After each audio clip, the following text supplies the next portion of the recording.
એટલા માટે આવ્યા છીએ કે તમારી કંઈ પણ તકલીફ હોય, કોઈ પણ કારીગર કે કોઈ પણ મજદૂર મિત્રને તકલીફ હોય અને અમદાવાદમાં કંઈ પણ જો પોલીસની જરૂર પડે, વકીલની જરૂર પડે અથવા મીડિયાની પણ જરૂર પડે છે તો આદિવાસી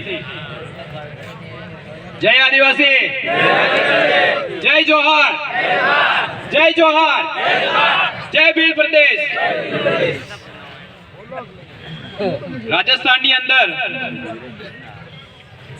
જે ચૂંટણી થઈ એની પહેલા અહીં ઉપસ્થિત આ દરેક ભાઈઓ બહેનો અને માતા વડીલોને અહીં અમે મળ્યા હતા અને ત્યારે તમે જે ચૂંટણીની અંદર રાજકુમારજી, થાવરચંદજી અને ઉમેશજી એ ત્રણેયને ચૂંટણીની અંદર જંગી બહુમતીથી તમારો કિંમતી મત આપીને જે વિજય બનાયા એનો આભાર વ્યક્ત કરવા માટે આપણી વચ્ચે આ ત્રણેય ધારાસભ્યો આજે ફરી અહીંયા છીએ.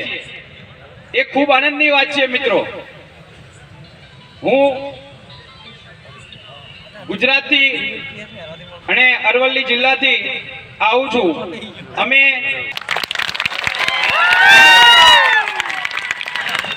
હું સૌથી પહેલા તો તમને ધન્યવાદ આપવા માંગુ છું, કેમ કે રાજા બનવું એ બહુ મોટી વાત છે. રાજા બનવું એ બહુ મોટી વાત છે, પણ રાજાને રાજા બનાવનાર એ એનાથી પણ વધારે મહાન હોય. તમે આ ત્રણ રાજાઓ બનાવ્યા છે, એમાં જો સૌથી વધારે કોઈનો ફાળો હોય તો તમારા બધાનો છે. તમે બધાએ જ અમને રાજા બનાવ્યા છે, પણ તમે રાજા એટલા મત ચૂંટીને મોકલ્યા છે રાજસ્થાનની વિધાનસભામાં કે જે આખા દેશની અંદર ચર્ચાનો કેન્દ્ર છે. અમારા ગુજરાત વાળા મિત્રો પણ આવે તો એમ કહે છે કે ભાઈ રાજકુમાર રોજ સાહેબની જેમ ગુજરાતની અંદર પણ 27 ધારાસભ્યોમાંથી એકે અવાજ ઉઠાવતા નથી, તો હવે રાજસ્થાન વાળી ગુજરાતમાં કરવી પડશે લાગે છે. આદિવાસી પરિવારની જે વિચારધારાના જે સંગઠન હેઠળ જે કરી બતાડ્યું છે, જે મધ્યપ્રદેશની અંદર અને રાજસ્થાનની અંદર, હવે બીજા રાજ્યોની અંદર પણ એ વિચારધારા ફેલાવવાની જરૂર છે. આપણા જ લોકો પેલું કહેવાય છે ને કે કુહાડી, જંગલને કાપવા માટે શેની જરૂર પડે? કુહાડીની જરૂર પડે, પણ કુહાડીનો હાથો હેનો હોય? લાકડાનો. હવે આવા કુહાડીના હાથા જેવા બનીને જે સમાજના ગદ્દારો છે એમને ઓળખવાની બી જરૂર છે અને એમને દૂર કરવાની પણ જરૂર છે. સમાજની અંદર શિક્ષાનું જે સ્તર હોય એ આપણે સૌથી વધારે ઊંચું લાવવાની જરૂર છે.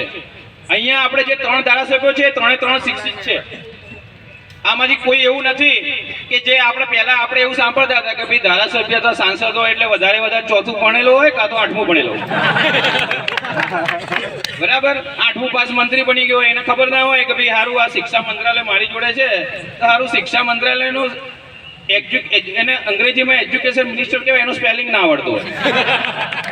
હવે સમય બદલાઈ ગયો છે. હવે આપણો સમાજ સિલેક્શન પ્રણાલી ઉપર ચાલે છે. એ વાતનું મને ગર્વ છે કે અહીં બેસેલા લોકો જ નક્કી કરશે કે અમારો અવાજ વિધાનસભાની અંદર જઈને કોણ ઉઠાવશે.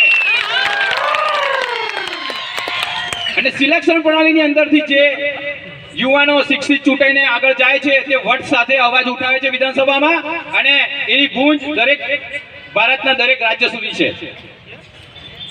હું અહીં બેઠેલા જે મજદૂર મિત્રો છે એમને ખાલી એટલું જ કહેવા માંગીશ કે તમે રોજગાર અર્થે ગુજરાતમાં આવો છો અને તમે અહીંયા કામ કરો છો, એ બધી વસ્તુ બરાબર છે, પણ સાથે સાથે તમારી જોડે જે નાના ભૂલકાઓ બેઠા છે ને, આદિવાસી સમાજનું કાલનું ભવિષ્ય છે, આની શિક્ષાની જવાબદારી પણ તમારે લેવાની છે.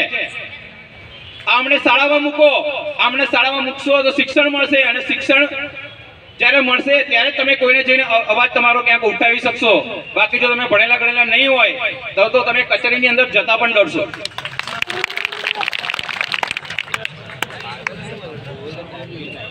તો શિક્ષણનું સ્તર ઊંચું લાવવાની જરૂર છે.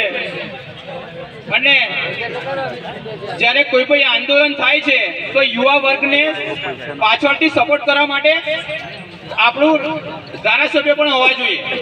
તો ધારાસભ્ય મોકલવાનું કામ તમે કરી દીધું છે, તો હવે દિલ્હી સુધી આપણે જે અવાજ પહોંચાડવાનો છે તો એના માટે તો તમારી જે લોકસભાની ચૂંટણી હવે આવશે તેની અંદર પણ આપણા 1 થી 2 સાંસદો તમે રાજસ્થાનની અંદરથી ચૂંટણીને આપણે દિલ્હીમાં મોકલવાના છે, ત્યારે જ આપણું ભીલ પ્રદેશ બનશે. હવે હું મારી વાટ ટૂંકાવતા અહીં આવેલ બધા મારા આદિવાસી સમાજના ભાઈઓ બહેનો અને માનનીય ધારાસભ્ય રાજકુમાર રોજ સાહેબ, ઉમેશજી આમોર સાહેબ અને થાવરચંદ મીણા સાહેબનો આભાર વ્યક્ત કરું છું. અને જે બદલ મને આ મંચ પૂરું પાડવામાં આવ્યું. જય આદિવાસી, જય જવાહર, જય ભીલ પ્રદેશ. बहुत खूब खूब खूब धन्यवाद तरंगभाई को. આભાર તમે સબ કે હવે આપણો સમાજ સિલેક્શન પ્રણાલી ઉપર ચાલે છે એ વાતની મને ગર્વ છે.